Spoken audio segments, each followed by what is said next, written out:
Hola, ¿qué pasa? Muy buenas a todos mis queridísimos Paleontologists in Training. Hoy os traigo la segunda entrega, el segundo volumen de mis reseñas sobre los episodios de la serie de Prehistoric Planet. Muchísimas gracias por estar aquí un día más y por querer continuar con esta serie de reseñas de una serie. Y si os gusta, pues como siempre me podéis dejar un bonito like y os podéis suscribir al canal si queréis seguir oyendo cosas sobre ciencia.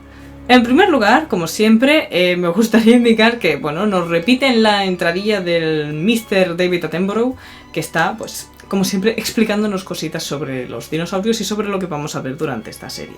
Bien, en el inicio de este capítulo nos encontramos en el oeste de Sudamérica. Nos presentan un desierto en esta zona de Sudamérica. Y claro, pues yo en un inicio me imaginé que sería el desierto de Atacama. Pero como bien sabréis, a mí me gusta mucho hacer aquí investigación. Y dentro de mi investigación descubrí que el desierto de Atacama en realidad solo tiene 3 millones de años de antigüedad. Es decir, durante el periodo en el que nos quiere situar la serie, realmente el desierto de Atacama, o gran parte de lo que es el desierto de Atacama, por aquel momento en el Cretácico tardío, estaba sumergido. Así que mientras yo estaba ahí investigando encontré que en realidad había otro desierto, el cual no era el Atacama, pero estaba situado en prácticamente la misma latitud, que por aquel momento en realidad lo que ocupaba era parte de Brasil, Bolivia y el Paraguay actuales. Así que científicamente no tengo nada que decir, no se lo puedo retraer al documental. Ese desierto, en esa zona en concreto en la que nos estamos situando en este capítulo, existió. Pues bien, dentro de este desierto, el primer gran dinosaurio que nos presentan es el conocido Dreadnoughtus. Concretamente creo que es la especie tipo, que es Dreadnoughtus scrani. Este dinosaurio es un titanosaurio del Cretácico tardío. De hecho, creo que lo podríamos llamar o podría formar parte de los que se conocen como los gigantes de la Patagonia, que de hecho hay un documental que si queréis os lo puedo adjuntar si os interesa a alguien, me lo dejáis en comentarios. Las dimensiones de este animal, según nos lo explica el propio documental, son unos 26 metros de largo, y nos dice también que presenta como unas 40 toneladas. Pero más adelante en el propio documental nos dicen que hay un ejemplar de macho gigante enorme que está descendiendo un harén que de hecho puede llegar a pesar 50 toneladas. Esto se ajusta bastante a la realidad, dado que las descripciones de Dreadnoughtus que yo he encontrado básicamente nos decían 26 metros de largo, igual que el documental, y unas 49 toneladas, por tanto me encaja perfectamente. Así bien, ¿cómo podemos creernos que un animal, un dinosaurio, nada más y nada menos, de estas dimensiones es capaz de vivir en un clima desértico? Yo creo que el documental se escuda en decir que en realidad esto es solo una zona de paso a la cual van los Dreadnoughtus a aparearse. Me parece una buena explicación siempre y cuando tengamos en cuenta que un Dreadnoughtus sería capaz de caminar muchos kilómetros al día, dado su gran tamaño. Y bueno, si tenemos en cuenta esto, no me parece tan descabellado creer que esta zona desértica simplemente fuera como una especie de zona de paso a la cual están accediendo para aparearse y luego volverse a ir a zonas con más densidad de bosque donde pueden alimentarse mejor. La escena que vemos con estos animales en concreto precisamente va sobre el apareamiento. En concreto vemos a este gran macho que nos dicen que pesa unas 50 toneladas, ahí un Dreadnoughtus tocho, intentando defender un harén de hembras, un rebaño de hembras, de otro Dreadnoughtus macho que se acerca para desafiarle. Y aquí, señoras y señores míos, llega un punto del documental con el cual yo no estoy muy satisfecha, que digamos. Es decir, teniendo en cuenta que muchísimas partes de los dinosaurios que aparecen, de los animales que aparecen en general en este documental, tienen una gran parte de imaginación, por así decirlo, pero una de las licencias creativas que se han tomado a mí no me acaba de convencer, y es el tema de que estos Dreadnoughtus, los machos en concreto, para impresionar a las hembras tienen aquí, por todo el cuello, una serie de sacos aéreos gulares, sacos gulares los llaman, que les sirven para inflarlos y atraer a las hembras por su belleza, supongo. Y claro, es como, a ver, sinceramente, es posible que los tuvieran, no tenemos nada que nos indique que no los tengan, pero tampoco tenemos nada que nos indique que los tengan. Por decirlo de alguna manera, me hubiera parecido mucho mejor que justificaran que estos dinosaurios intentan llamar la atención por su gran tamaño o por la escena que os voy a explicar a continuación, que de hecho es una pelea entre saurópodos, entre los dos saurópodos por intentar defender el harén, y es una pelea magnífica, épica, en la cual se pegan de bocados, se intentan derribar, es maravillosa esa escena. Pues realmente me parece mucho mejor justificado que me digas que un Dreadnoughtus intenta atraer a las hembras por su fuerza física, por su aspecto enorme, que de hecho al fin y al cabo es lo que van a necesitar sus crías para crecer en ese mundo cretácico hostil, que no por el hecho de que tengan unos sacos que cuanto más se hinchan y cuanto más coloridos son, más llaman la atención. En resumen, es una licencia creativa que creo que era muy innecesaria. También fuera del documental cabe destacar un detalle que a mí me gustaría comunicaros a todos vosotros, dado que cuando yo lo descubrí como paleontóloga amateur me sorprendió muchísimo. Y es que los Dreadnoughtus tienen los huesos huecos. Y no solo los Dreadnoughtus, toda la familia de los saurópodos tienen los huesos huecos. No huecos en el sentido literal de la palabra, sino que los tienen huecos como las aves, tienen huesos porosos, muy llenos de saquitos aéreos. Y esto de hecho, aunque pueda parecer una desventaja evolutiva teniendo en cuenta que estos animales pesaban 50.000 kilos, y a pesar de que ese enorme tamaño y ese tremendo peso nos haga pensar que se te va a partir una pierna solo por el peso que tienes si la tienes llena de poros, en realidad era una ventaja evolutiva. Porque el hecho de tener unos huesos huecos hace que esos huesos pesen menos, y por lo tanto te puedes hacer mucho más grande y con mucha más rapidez, que al fin y al cabo era la estrategia vital que tenían los saurópodos. Los saurópodos, la única defensa que tenían era su tremendo tamaño. Por tanto, la única ventaja que podían tener las crías en ese mundo era crecer lo más rápido posible. Así que bueno, creo que es curioso saber y conocer este dato sobre los Dreadnoughtus y sobre los saurópodos en general, sobre que tenían pues ese tremendo peso y esos tremendos huesos llenos de poritos. Después de esta pelea entre Dreadnoughtus vemos que hay otro amanecer, el cual me recuerda mucho al que ya os comenté en el capítulo anterior y es bastante parecido a Caminando entre dinosaurios. Así pues no voy a comentar nada más de ahí. Ahí lo dejo. Bien, en la siguiente escena del capítulo nos trasladamos a Asia, a otro supuesto desierto en el cual llegan hasta los 60 grados de temperatura. Tal vez pueda parecer un poco una exageración, de hecho no sé exactamente cómo se ha podido llegar a calcular estos grados exactos, pero bueno, teniendo en cuenta que hay desiertos que actualmente en el mundo llegan a unas temperaturas muy similares, no me parece tan descabellado. O al cadáver de ballena en el fondo del océano vemos que un cadáver de otro saurópodo, creo que no se especifica si es un Dreadnoughtus, creo que no lo es de hecho porque estamos en Asia, recordemos que los Dreadnoughtus estaban en Sudamérica. El cadáver de este animal en esta nueva escena básicamente está alimentando a todo el ecosistema. Antes de seguir comentando el tema de los animales que se acercan a este cadáver para alimentarse y para sobrevivir en el desierto, me gustaría destacar también que de hecho en Asia Central, en ese momento, en el Cretácico tardío, se había formado un desierto por el levantamiento de la cordillera que tenemos en la costa este de Asia. Y bien, pues la primera escena que vemos de animalitos que se están alimentando de este cadáver, y no es concretamente del cadáver, sino de las moscas que atrae el cadáver, es una escena con unos lagartitos desérticos que están cazando las moscas que revolotean por la carne muerta. Y claro, tanto buscar mosquitas que revoloteen algo de carne muerta, acabas encontrando a un bicho que se ha comido esa carne muerta que todavía tiene más mosquitas encima. Y este animal, señoras y señores, y me pongo de pie y me quito el sombrero, es un Tarbosaurus. Concretamente, el Tarbosaurus batar. Repito, especie tipo. El Tarbosaurus batar básicamente es un animal del Cretácico tardío de unos 10 metros de largo y que pesaba entre 2 y 3 toneladas. Es un buen bichito, grande. Y era, de hecho, el sustituto ecológico del Tyrannosaurus Rex, pero en vez de estar en Norteamérica, los restos que hemos encontrado han sido en Asia. Concretamente en Mongolia y China, lo cual es bastante correcto sobre la ubicación de este desierto asiático que os he mencionado antes. Bien, el Tarbosaurus batar era un animal, como ya os he dicho, bastante parecido al T-Rex, sobre todo ecológicamente hablando y genéticamente hablando, dado que son de la misma familia, el cual vemos en el documental que vive en grupos. Esto, que yo sepa, no está para nada demostrado, pero es una posibilidad teniendo en cuenta que, bueno, pues viviendo en grupos es más probable que sobrevivan los animales en general, así que no me parece descabellada esta licencia creativa.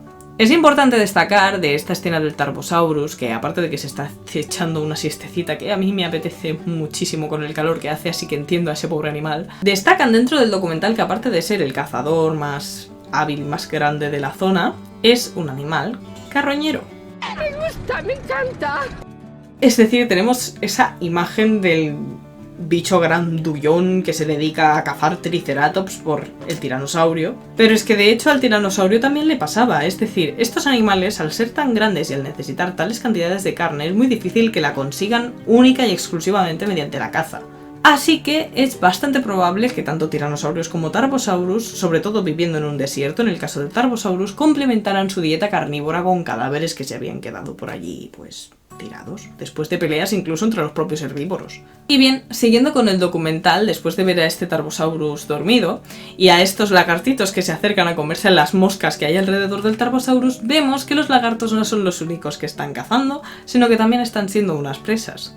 Y están siendo presas de nada más y nada menos que, yo creo que, el dinosaurio más conocido después del tiranosaurio Rex. Y es un grupo de velociraptores. El velociraptor o Velociraptor mongoliensis, especie tipo, era un animal con el cual estoy muy enfadada y muy decepcionada en este documental. Y no es por su diseño ni mucho menos, dado que me parece uno de los mejores, por no decir el mejor diseño visualmente hablando que se ha hecho jamás de un velociraptor. Es decir, teniendo en cuenta que era un animal que a lo mejor de largo sí que podía llegar perfectamente a los 2,5 metros, pero más de la mitad del bicho era cola.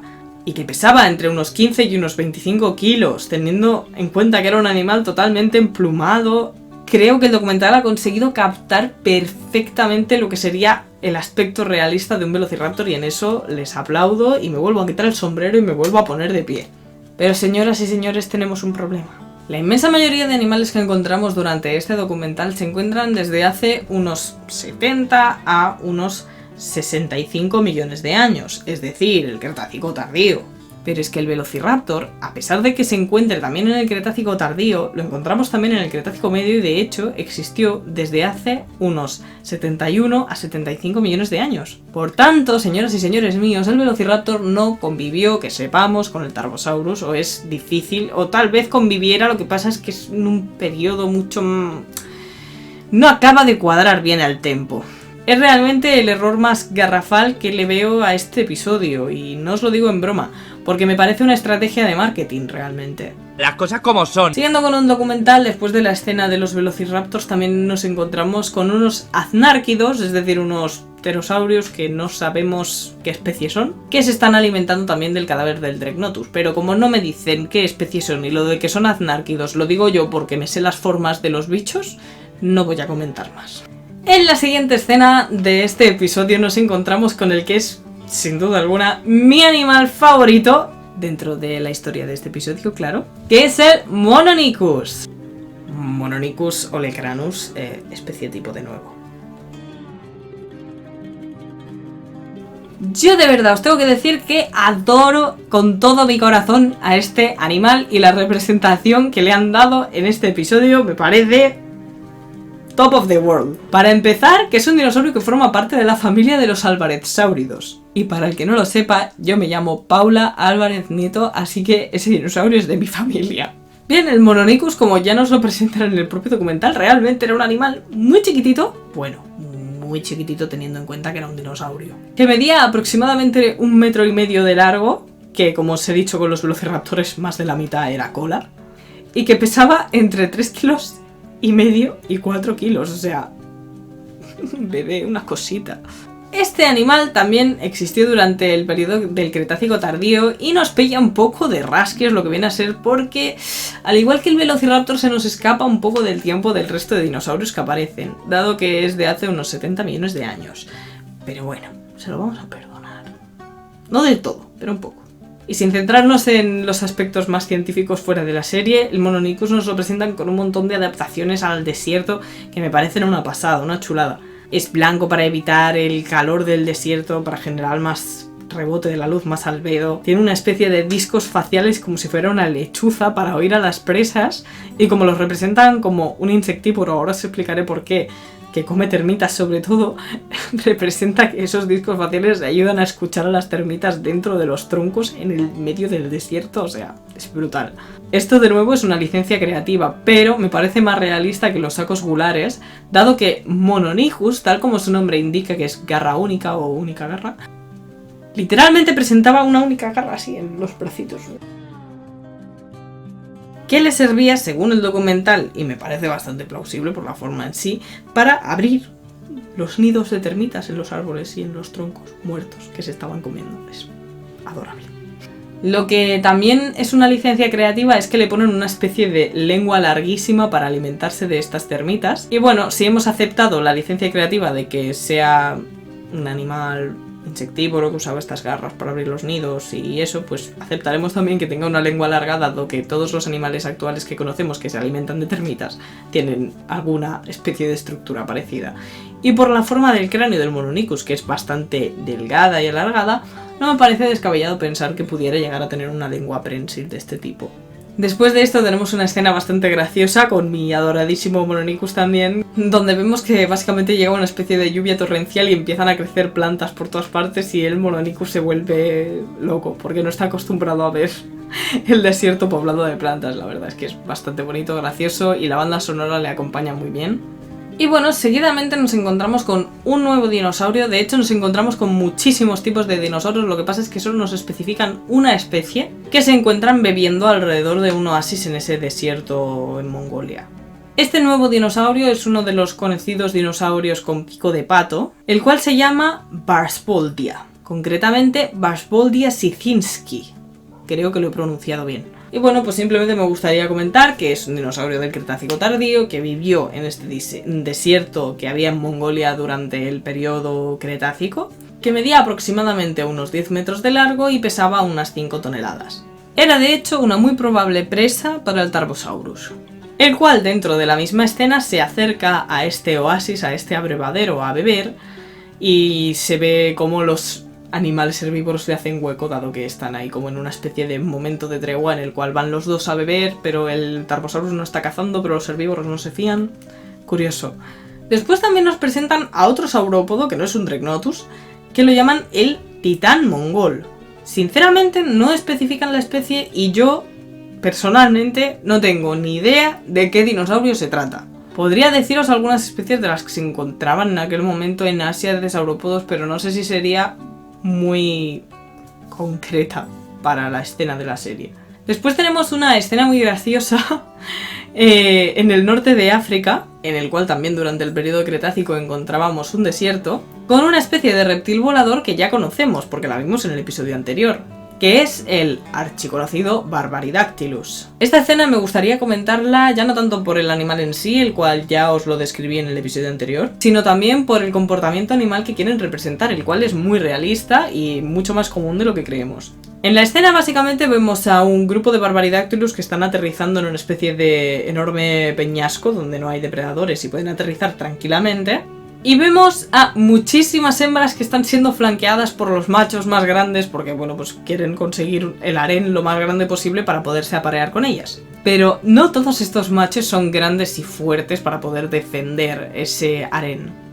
Hay algunos machos que usan otro tipo de estrategia. Y aquí es donde nos encontramos a un macho de Barbaridactylus que no tiene ese pedazo de cresta que tienen los Barbaridactylus normalmente y que parece físicamente una hembra. De hecho, su apariencia es tan convincente y tan realista que acaba convenciendo a otro macho de Barbaridactylus de que es una hembra y lo intenta cortejar. Y esto pasa actualmente en la naturaleza. Se ha observado en algunas sepias, o en algunos peces también, que hay algunos machos que son más pequeños que los grandes machos que suelen quedarse con los harenes de hembras y que aprovechan esta apariencia a los ojos de esas especies femenina para poderse infiltrar entre los machos grandes y conseguir aparearse con algunas hembras sin que los machos grandes les vean y sin necesidad de pelearse. Y de hecho esto es lo que ocurre en el episodio, una de las hembras accede a aparearse con este macho que no tiene aspecto de macho, así que digamos que estos genes que priorizan la astucia antes que la fuerza bruta siguen su camino a través del Cretácico. En la siguiente escena del episodio nos encontramos con un desierto de yeso en Sudamérica. De hecho, he estado investigando y he estado mirando si era posible que hubiera un desierto de yeso por esta época en Sudamérica y he descubierto que efectivamente sí. Para este periodo en concreto de la historia de la Tierra tenemos datación de algunos estratos de grandes acumulaciones de yeso, sobre todo en Argentina. Así que ya sabéis, los argentinos que me estéis viendo, que sepáis de alguna mina de yeso que haya por ahí, que sepáis que antes eso fue un desierto donde caminaron los dinosaurios. Aquí nos encontramos con una especie, que es Secernosaurus, concretamente Secernosaurus coerneri. Esta especie también es del Cretácico tardío, pero tengo exactamente el mismo problema que tuve con el Velociraptor. Y es que es una especie datada entre 83 y 70 millones de años. Es decir, en comparación a las otras criaturas que hemos estado viendo durante este documental, seguramente esta especie, si hubiera convivido con ellas, ya estaría en los finales de su periodo evolutivo. Vamos, que estaría al borde de la extinción. Pero bueno, dejando esto de lado y sin tenerlo muy en cuenta, en el documental nos comentan que es un dinosaurio pequeño. Y yo me he dedicado a buscar algo de información y en realidad no existe, aún a día de hoy, una estimación realista de lo que sería el largo y el alto y el ancho de un espécimen adulto de esta especie. De hecho, solo se ha descrito un espécimen, en concreto con sus medidas y su todo, de unos 5 metros, pero sería un espécimen juvenil, es decir, aún no habría llegado a su desarrollo total. Por tanto, me parece un pequeño error que dentro de la serie David Attenborough nos diga que era un dinosaurio de pequeño tamaño, cuando en realidad no es que tuviera un pequeño tamaño, es que descubrimos un juvenil. Y bueno, dejando esto de lado, vemos la última escena ya de todo el documental, que es con estos Secernosaurus, los cuales empiezan a emigrar, a irse de esa zona del desierto de yeso, que para que exista un desierto de yeso significa que no hay prácticamente agua, dado que el yeso es muy soluble y por tanto a la que hay mínima lluvia, el yeso deja de ser un desierto de yeso, sino que acaba disuelto y acaba incorporado en otras rocas. Así que bueno, vemos como este grupo, pobrecito mío, de Secernosaurus decide pirarse de ese desierto, irse a caminar por ahí y acaban llegando por fin a la tan ansiada costa, guiándose por las estrellas, según dicen en el documental. Me parece posible, teniendo en cuenta que hay otros animales que también se orientan a través de las estrellas. Y finalmente llegando a una zona de niebla súper ansiada para ellos, la cual hace que se les condense agua en la piel y eso les ayuda a beber un poco, porque llevan sin beber todísimo el desierto todo el camino. Y bueno, hasta aquí el episodio de Prehistoric Planet y hasta aquí la reseña del episodio.